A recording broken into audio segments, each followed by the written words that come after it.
Hi, I'm Matt Collins. I'd like to welcome you to Bob Weber Auto Mart on Douglas Avenue here in Racine, across from Douglas Park. We specialize in 1-year-old, low mileage, almost new cars. And if you'd like to stop by and see them, or see them on our website, bobweberautomart.com, we could save you between $5,000 and $10,000 on your next almost new car purchase.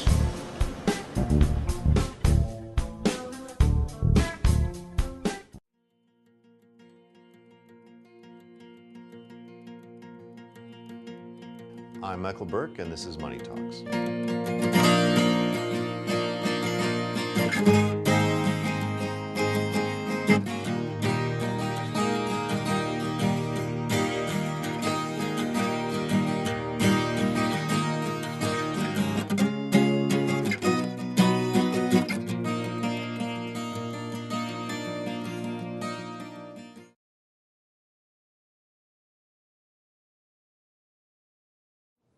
Hi, my guest today is Dennis Hardy, the owner and president, let me back up, the president of Correct. Hardy Jensen. There's other ownership involved too, I understand. That is correct. So you're not the owner.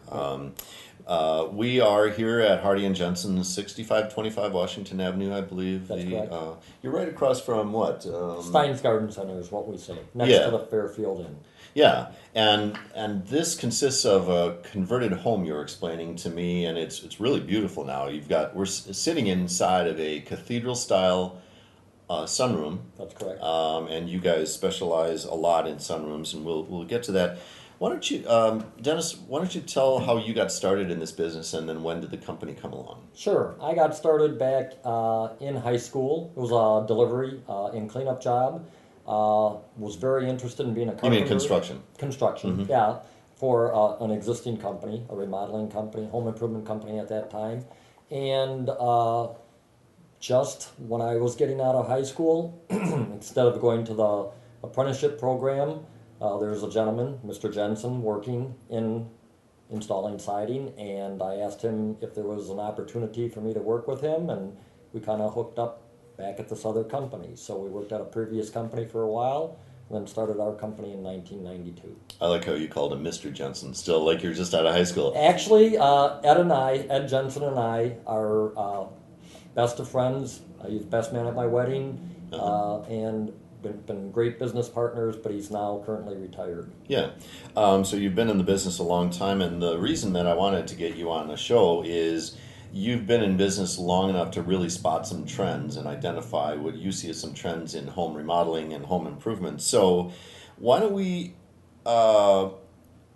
start with that? What was happening in home improvement back around the time you started your company? Back around the time that I started, maintenance free was the big issue. That was what we were selling, whatever the product was.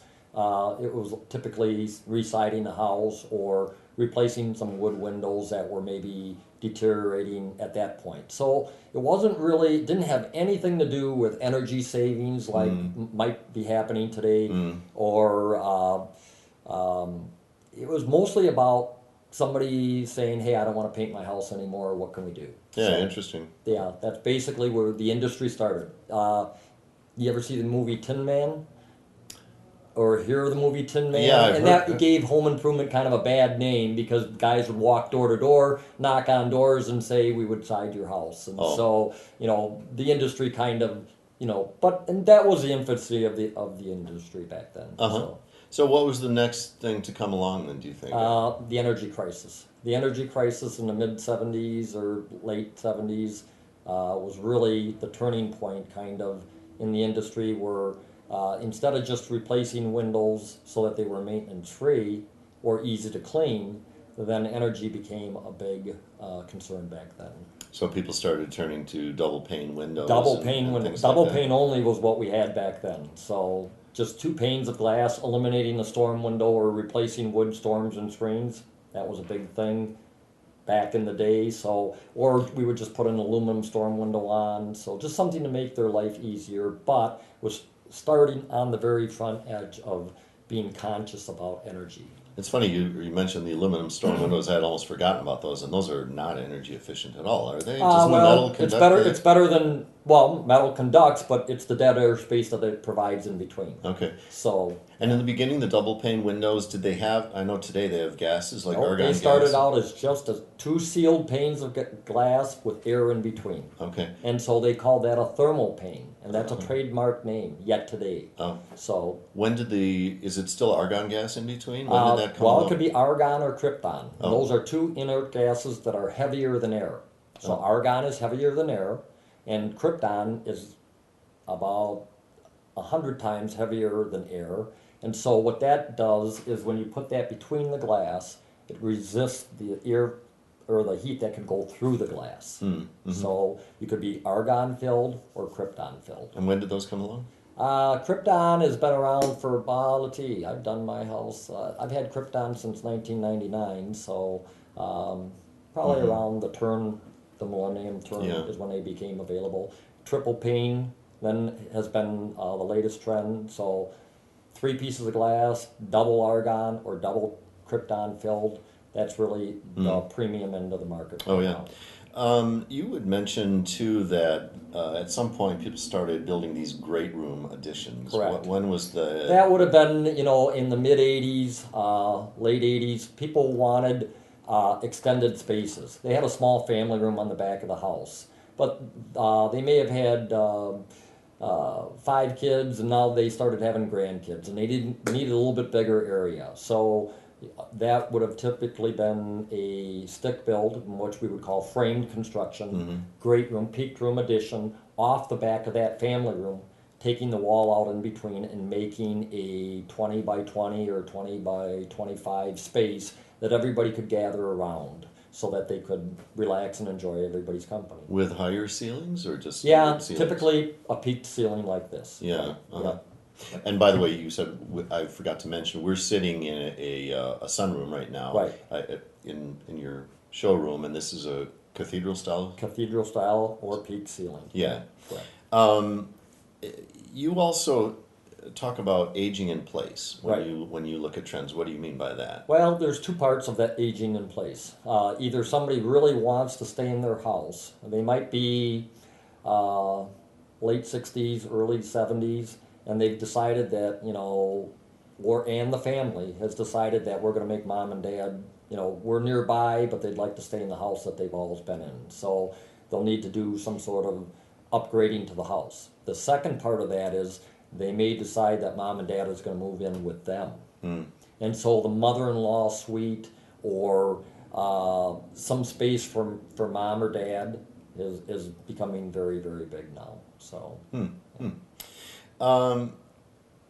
Let's come back to energy efficiency because you said that's really at the forefront now, and of course, energy is just all around. The topic is all around us Correct. all the time. Correct.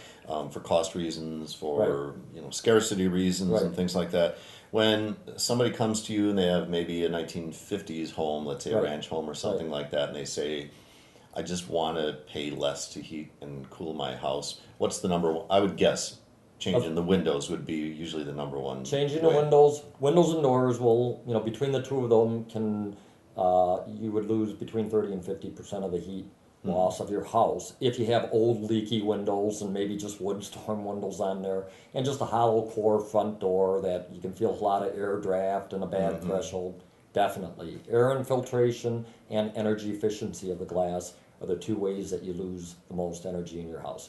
But you gotta kind of balance that. If it was a 50s house, it might not have a lot of insulation in the walls. Oh, yeah. Did they re-side and put some insulation underneath the siding? Did they have blown-in insulation done? So there's a lot of variables that go into that. But one of the things people always tell us is, hey, I'm sitting next to my front window reading my paper and all I feel is cold. Right. So replacing those windows will take that away from you. So, Yeah. What other kinds of things is your company doing for energy efficiency? Basically, you would start with a thermal pane window, or then we would move you to a triple pane window. And so, obviously, there's a cost factor difference, the cost factor difference between argon and krypton gas. But if you're going to do this as a one-time replacement, then it might be cost effective to move up to the latest technology. So, What kind of payback periods are there on those? well, it really depends upon what the rest of your house is doing too. We don't try to project out what a payback period is. There's a lot of different sources, and we tell you to go out to We Energies, and they have a calculator. Oh, You yeah. can plug in the calculator, what kind of windows you have, how many square feet you have, and what the calculation would be for a payback on that. But long term, the benefit is going to be there. Even on resale, if somebody saw that you put the latest and greatest technology in, and you even had to go and resell the house, that's a major expense that they're looking at not having to do anymore. Yeah. Let's back up and just talk briefly about what was the recession like for you guys. The end, officially it started the end of 2007. It was really killing companies and jobs by 2008. What was happening for your business during that period? Actually, what really stopped was new construction. People that had houses, what really they saw was their home values plummeting. So there's a double-edged sword to that. Somebody that had been in their home for 20 years, maybe bought their house for 70,000 and it went up to 150 and now it backed up to 100,000. Really didn't lose money, but they felt like they lost money. So they were smart enough to know that there was still some equity. They had still paid down on their loan for 20 years. So that didn't really, as a remodeling, what really happened is a lot of builders went into remodeling because that was the only thing that was left. People were still in their house. So you were flooded with more competition then. Actually, we were. That's correct. Yep. But you also mentioned the stimulus money had an effect on. There was a second part of that program. They started with a program called Cash or Clunkers for cars because they wanted to spur automobile sales to save the dealerships, to save all the automakers. The second part of that is they wanted people to save energy and they wanted to help the remodeling contractors or the home building industry, and so they gave you a 30% tax credit on replacing windows and doors. And so a lot of people that were maybe looking at replacing windows, and let's say they were going to spend $10,000 replacing windows and doors on the house, and they could get 30% government money as a tax credit, which means it's 30% straight off the bottom. Yeah, right. It's I believe you windows and could. doors. I believe you were able to pair that with some state program too, like Focus on Energy or something like that. There was some state money available, but they typically did that for heating and cooling and blown-in insulation and stuff like that. So you saw some positive effects, but then I'm sure after that, if you had changed your windows, you weren't going to do it again. So did you slump then? We did. We came down off. That was a 2-year program, and so I think that just like the car program, I think it brought forward some of the replacement windows that people might have been looking at 3 or 5 years out. But we're still here. We're still profitable. So. And you have a Kenosha location, which I didn't know about until today. We do have a store in Kenosha. Let's take a little time just to talk about sunrooms before we close, because again, we're in one. And what's happening in sunrooms, just very briefly? The great room concept has kind of gone away now. And the reason for that is people have really decided that they've got enough space on their house. They've got enough square footage. They probably had 2,000 square feet when they're, 17 to 2,200 square feet. What they really wanted was some outdoor space, some space where they felt like they could enjoy outdoors.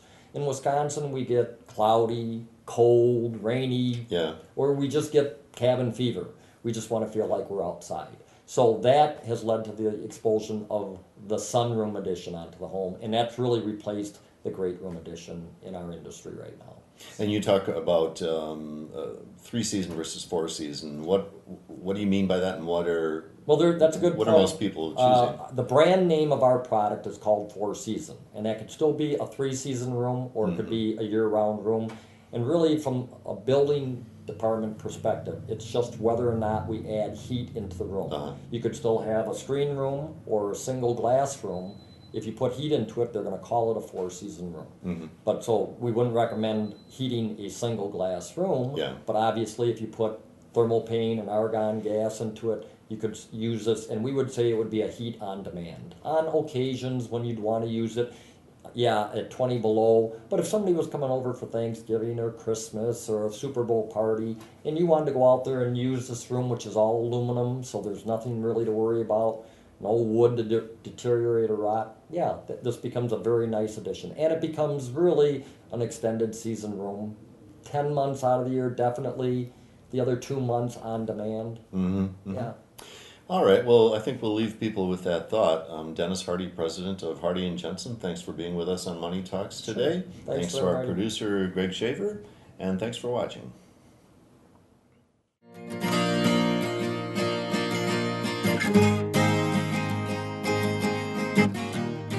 Hi, I'm Matt Collins. I'd like to welcome you to Bob Weber Auto Mart on Douglas Avenue here in Racine, across from Douglas Park. We specialize in 1-year-old, low mileage, almost new cars. And if you'd like to stop by and see them, or see them on our website, bobweberautomart.com, we could save you between $5,000 and $10,000 on your next almost new car purchase.